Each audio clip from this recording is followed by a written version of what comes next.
আসসালামু আলাইকুম। সবাইকে আবারও স্বাগতম ডাটা অ্যানালাইসিসের থার্ড সেশনে। আজকে আমরা কয়েকটি গুরুত্বপূর্ণ গ্রাফ নিয়ে আলোচনা করব। ধরুন, কোয়ান্টিটি ভেরিয়েবলের সাধারণত সামারি করার জন্য আমরা প্রথমে দেখি হিস্টোগ্রাম। এখানে ম্যাটার্নাল হাইট, এটা হচ্ছে আমাদের ম্যাটার্নাল হাইট। এটা আমি দেখব, হিস্টোগ্রাম দেখবো এটা আমরা। সো জাস্ট এখানে টাইপ করতে হবে হিস্ট। হিস্ট ইন্টার দিলে পারে এই একটা হিস্টোগ্রাম চলে আসলো। আর এখানে আমরা নর্মাল কার্ভ দেখতে চাই, তাহলে জাস্ট এখানে কমা দিয়ে লিখতে হবে নর। নর এই দেখেন, এর নর্মাল কার্ভ সহ দিয়ে দিচ্ছি। সো আরেকটি গুরুত্বপূর্ণ হচ্ছে যে আমাদের বক্স প্লট। এই দেখুন বক্স প্লট। এই ধরুন বক্স প্লটে আমি দিলাম একটা কোয়ান্টিটি ভেরিয়েবল দিয়ে দিলাম, তারপর আমি দিলাম সাবমিট। এই দেখুন এই বক্স প্লট আমাদের এর মিডিয়ান কত, ইন্টার কোয়ার্টার রেঞ্জ কত, কোনো আউটলায়ার আছে এখানে, উপরে যে ভ্যালু গুলো সেগুলো আউটলায়ার। আউটলায়ার গুলো আমরা ডিলিট করতে পারবো।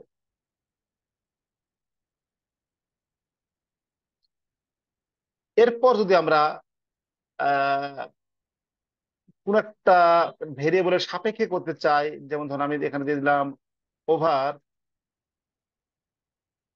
প্লেস অফ রেসিডেন্স দিয়ে দিলাম। এটা variable category, variable place of residence. Submit দিলাম। এই দেখুন রুরালের কি অবস্থা আর বানের কি অবস্থা সেটা বলে যাচ্ছে। এখান থেকে আর কম্পেয়ার করতে পারি যে কোন এরিয়ার মাদের হাইটটা ভালো, প্রাথমিক একটা ধারণা নিতে পারি। আবার এখানে দেখুন এদের লিজেন্ড দিতে পারি, টাইটেল দিতে পারি, মার্কার অবস্থা দিতে পারি, অপশন দিতে পারি, সবকিছু কিন্তু এখানে আমরা ইনক্লুড করতে পারি।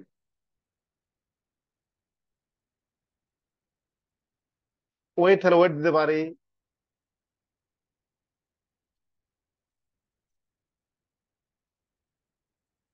এই দেখুন,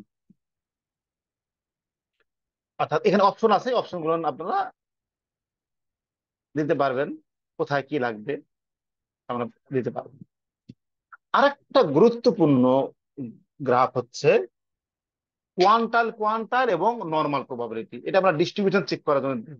যেমন ধরুন সামারি, সামারিতে গিয়ে এই যে ডিস্ট্রিবিউশন প্লট, এই ডিস্ট্রিবিউশন প্লটের মধ্যে আমাদের অনেকগুলো প্লট আছে। যেমন ধরুন normal quantile plot, normal probability plot. আমি যদি নর্মাল প্রবাবিলিটি প্লট দেই, আমি দেবো কোন গ্রাফ দেবো, আমি দেবো হচ্ছে ম্যাটার্নাল হাইট।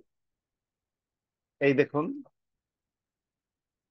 এই পুরো স্ট্রেট লাইন আছে, তার মানে এই আমাদের যে ডেটা এটা নর্মাল ডিস্ট্রিবিউশন ফলো করে। আর একটা ভেরিয়েবল দিয়ে দেখি আমি, ম্যাটার্নাল এজ দিলাম। এটা কিন্তু নর্মাল 100% নর্মাল হচ্ছে না, কেননা এটা এই যে মাঝখানে দিয়ে যে লাইনটা আছে, লাইনের উপর সব পড়তেছে না।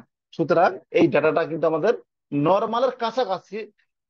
অর্থাৎ এই যে মাঝখানে যে লাইনটা আছে, এই মাঝখানে যে লাইন আছে, এই লাইনের কাছাকাছি যত আসবে আমি বলবো ডাটাটা ততটা নর্মাল। সুতরাং নর্মাল প্রবাবিলিটি দিয়ে আমি ডাটাটাকে নর্মাল বিষয় ফলো করে কিনা সেটা আমরা চেক করতে পারি। এখানে আমরা ওভারঅল অন্য কোনো ভেরিয়েবলের মাধ্যমে করতে পারি, এক্স টাইটেল সবকিছু এখানে দিতে পারি। আরেকটা গ্রাফ আছে, সেটা হচ্ছে আমাদের নর্মাল কোয়ান্টাইল প্লট। এটাও সেম জিনিসই দিবে আপনার। আমাদের কাজ হচ্ছে নর্মাল ডিস্ট্রিবিউশন ফলো করে কিনা। এই যে আমি সাবমিট দিলাম। এই দেখুন, তার মানে এইখান থেকে কিছু আউটলায়ার আছে, এই আউটলায়ার গুলো থাকার কারণে এটা মানে পুরোপুরি নর্মাল হচ্ছে না। সুতরাং এখানে বোঝা যাচ্ছে এই যে কিছু আউটলায়ার আছে, আউটলায়ার গুলো আমরা বাদ দিতে পারি, তাহলে এটা নর্মাল। আদারওয়াইজ কিন্তু এটা সবকিছুই মাঝখানে লাইনের উপরে আছে, সুতরাং এটা নর্মালের কাছাকাছি।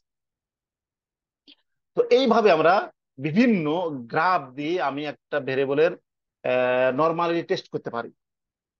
তো এই হচ্ছে আমার সমস্ত সিনটেক্স স্টার কোড। এগুলো আমি জাস্ট আগের কোডের সাথে আমি দিয়ে দিচ্ছি, আপনারা এটা অবশ্যই চেক করে দেখবেন। এই হচ্ছে আমার সিনট্যাক্স, এই হচ্ছে আমার main syntax. Box plot, normal quantile plot, normal probability plot, histogram with normal curve, আমরা এই ধরনের সিনট্যাক্স দিয়ে করতে পারি।